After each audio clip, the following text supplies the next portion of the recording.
Minkejja xi ċaqliq fl-ekonomija tal-Unjoni Ewropea minħabba kwistjonijiet bħall-Brexit u l-isfidi ekonomiċi fil-Ġermanja, l-ekonomija Maltija se terġa' tagħmel qabża l quddiem fit-tkabbir ekonomiku tagħha din is-sena. Dan għaliex l-ekonomija Maltija qed jirnexxielha tattira l-investiment. Il-konsulent ekonomiku Robert Borch għal dan bħala reazzjoni għall-aħbar li l-Kummissjoni Ewropea bassret tkabbir ekonomiku ta' bejn il-5.2 u s-6.2 fil-mija. Kważi 3 darbit aktar mill-medja Ewropea.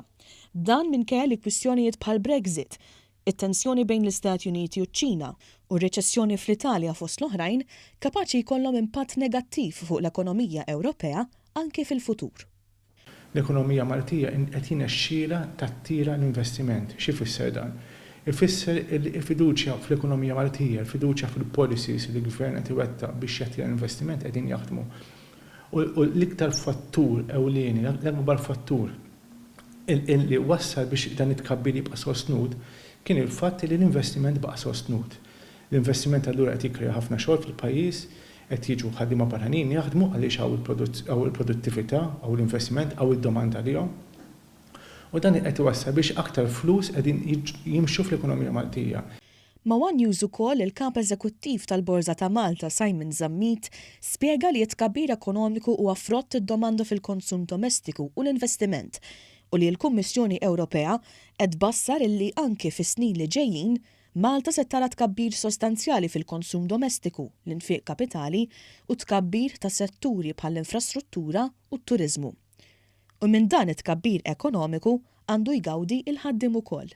Tikber l-ekonomija qed tikber ukoll il-prodott gross domestiku, xi fisser da ifisser iktar attività ekonomika u l-attività ekonomika hija ġejja mill-parteċipazzjoni tal-ħaddiem u tal-konsumatur. U allura kwalunkwe tkabbir li hemm fl-ekonomija ħaġġib tkabbir ukoll fil-attività tal-konsumatur.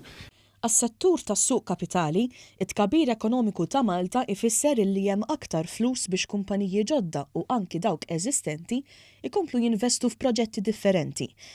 Iżda frażi fir-rapport li spikkat tal-konsulent ekonomiku Robert Borch kienet il-kelma dinamika li l-Kummissjoni Ewropea użat biex tiddeskrivi l-ekonomija tal-iżgħar Stat Membru Ewropew.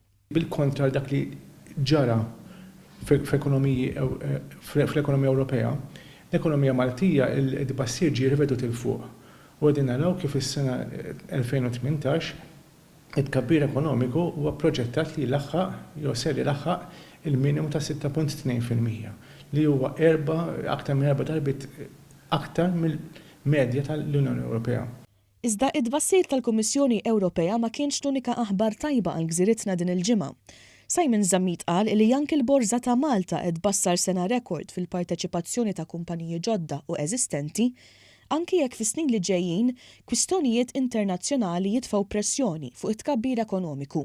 L-ekonomija Maltija mhix qed tikber f'vakum qiegħda topera fis-swieq internazzjonali, jista' jkun hemm pressjonijiet internazzjonali l-affarijiet li qed jiġru madwar l-ekonomija fejn jekk semmi Brexit kulħadd jaf x'inhi, li jista' jkollha ċertu pressjonijiet fuq dan it-tkabbir kemm hu sostenibbli. Bla dubju 5.2% huwa tbassir b'saħħtu ħafna.